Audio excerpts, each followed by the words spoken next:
You ask Tiger to solve. This deals with linear equations with one unknown. The final result is u equals -6. Let's solve it step by step. Simplify the expression. Expand the parentheses.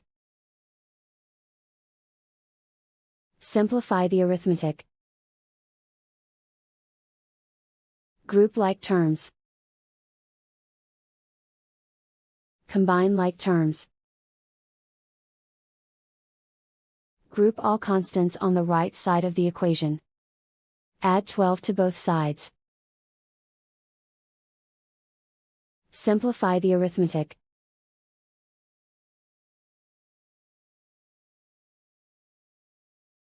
Isolate the u. Divide both sides by -2. Cancel out the negatives. Simplify the fraction.